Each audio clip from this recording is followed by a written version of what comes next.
राधा रानी, जिन्हें हम प्रेम की देवी मानकर पूजते हैं, आखिर उन्हें इतिहास में कलंकिनी क्यों कहा गया है? क्यों समाज ने उस सबसे पवित्र रूह पर बदचलन होने का दाग लगाया?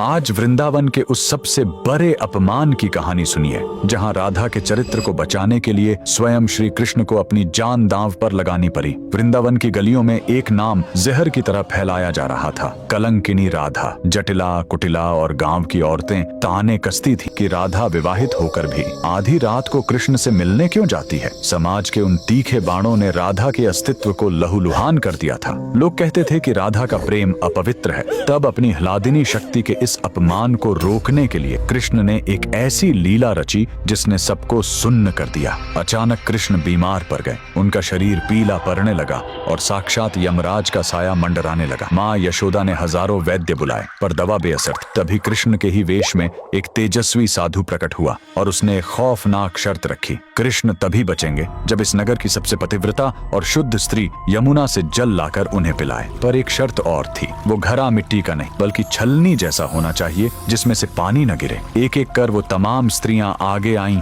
जो कल तक राधा पर कीचड़ उछाल रही थीं। पर जैसे ही वो घड़ा पानी में डुबोती, पानी बह जाता। समाज की उन पतिव्रता औरतों का झूठ बेनकाब हो गया। अंत में लज्जा और अपमान के बोझ से दबी राधा रानी आगे बढ़ी। उन्होंने जैसे ही यमुना में हाथ डाला, साक्षात कान्हा जल के भीतर मुस्कुरा उठे। राधा का घड़ा छलनी होने के बावजूद भी अमृत की तरह भर गया और एक बूंद भी नीचे नहीं गिरी। वो जल पीते ही कृष्ण स्वस्थ हो गए। उन्होंने दुनिया की आंखों में आंखें डालकर कहा, राधा कलंकिनी नहीं, वो इस सृष्टि की सबसे शुद्ध ऊर्जा है। उस दिन वृंदावन को समझ आया कि प्रेम देह का नहीं, आत्मा का होता है। जहाँ कोई स्वार्थ नहीं होता, वहाँ कलंक भी आभूषण बन जाता है। इसीलिए आज भी राधा के बिना कृष्ण के नाम का कोई अस्तित्व नहीं है। राधा रानी का ये त्याग सिखाता है कि अगर आपका प्रेम सच्चा है तो दुनिया का कोई भी कलंक आपको मैला नहीं कर सकता। क्या आप भी मानते हैं कि राधा के बिना कृष्ण अधूरे हैं? कमेंट में राधे राधे जरूर लिखें।